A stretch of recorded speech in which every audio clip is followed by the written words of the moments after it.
Sa isang tahimik na lambak na napapaligiran ng matatiyog na bundok, may isang batang lalaki na ang pangalan ay Lino. Simple lang ang buhay nila, mahihirap ngunit puno ng pagmamahalan. Habang ang iba ay naglalaro, si Lino ay abalang nagbabasa ng lumang libro mula sa kanyang lolo.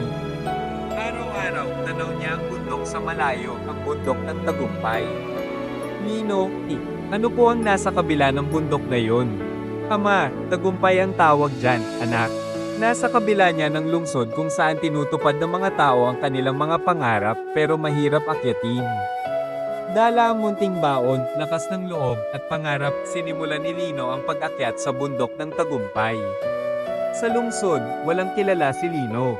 Nakapagtrabaho si Lino na tagahugas ng plato, tagalinis ng maliit na bakery shop at naging craftsman sa isang pagawaan ng furniture. Sa gabi, nag-aaral siya sa ilalim ng poste ng ilaw at sa umaga nagtatrabaho para masustentuhan ang kanyang pag-aaral.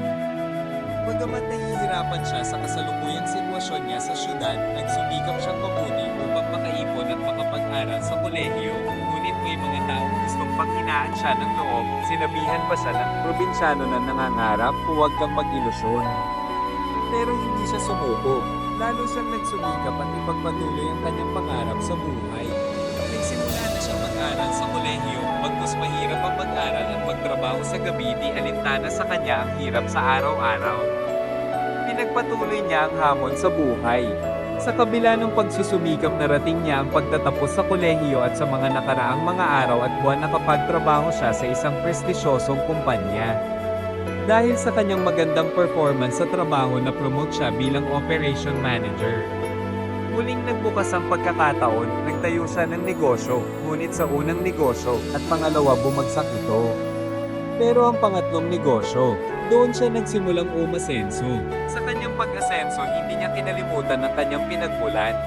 Bumalik siya sa lambak, dala ang tagumpay hindi lang para sa sarili, kundi para sa komunidad. Nagtayo siya ng isang foundation at nagbigay ng scholarship sa kanyang mga kababayan para suportahan ang kabataan na nangangarap umasenso.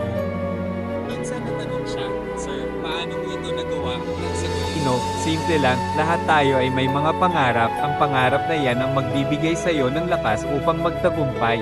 Mahirap man ito, huwag kang susuko, kahit ilang ulit kang madapa, bumangon ka. Ang tagumpay, hindi milagro, pinaghihirapan yan. Sa likod ng bawat tagumpay ay libo-libong hakbang, sugat, luha, at panalangin. Kung nais mong makarating sa tuktok, kailangan mong maglakad kahit mahirap.